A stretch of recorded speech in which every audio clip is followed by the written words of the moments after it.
if Hamas is in fact institutionally to be removed, what reasonably replaces it? And where does the funding come from for rebuilding? And are Gazans, the residents, allowed to stay, or are they, as President Trump wants to have them moved out while reconstruction occurs? What's realistic for the aftermath? Even if you could end the war, if Israel's still in Gaza, there won't be settlement normalization, but Israel will find it very difficult to ever get out of Gaza. And if it's in Gaza because there's no real answer to governance, that's a problem. If Israel gets out without an alternative to Hamas, then you'll have a vacuum where either Hamas comes back or you'll end up with Mogadishu on Israel's border. So either one of those is unacceptable. So there needs to be an alternative to Hamas, but there also needs to be an alternative to the Israelis. And the essence of this, I think, comes down to the following. A, Hamas as a military has already been defeated. One of the issues, that the problem that the Israelis never adopted the strategy that David Petraeus was suggesting very early on. He said one lesson we learned in Iraq, and we learned it the hard way, was you can't just clear an area and leave, which is exactly what Israel's done. You have to clear an area, you have to hold an area, and then you have to create security for that area and build in it. We know the UAE was prepared to contribute and be part of a stabilization force. We know if the UAE was prepared to do that, Egypt would also be there. We know that Morocco was interested in playing a role.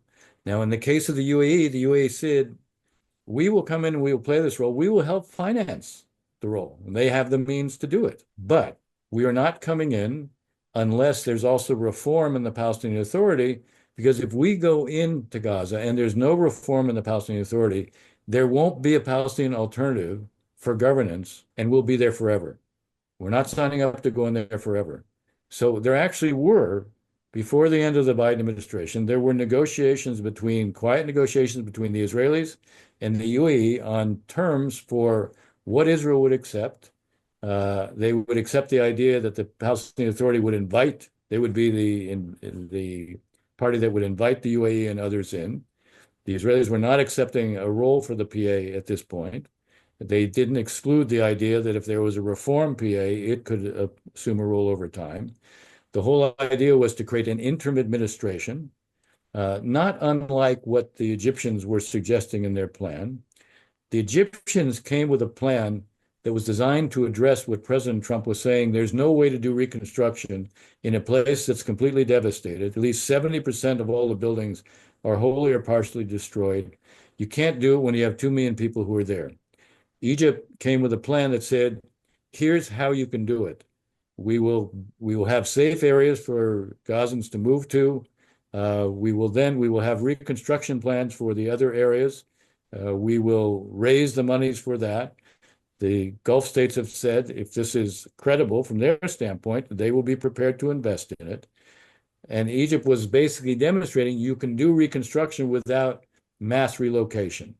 Now, the reality is, if there are Palestinians who would like to leave, they ought to be able to leave. You're not going to have 2 million Palestinians leave, partly because you're not going to have countries that are going to absorb or take in 2 million Palestinians.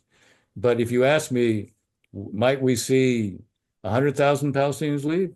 Yes, I think that's a distinct Well, possibility.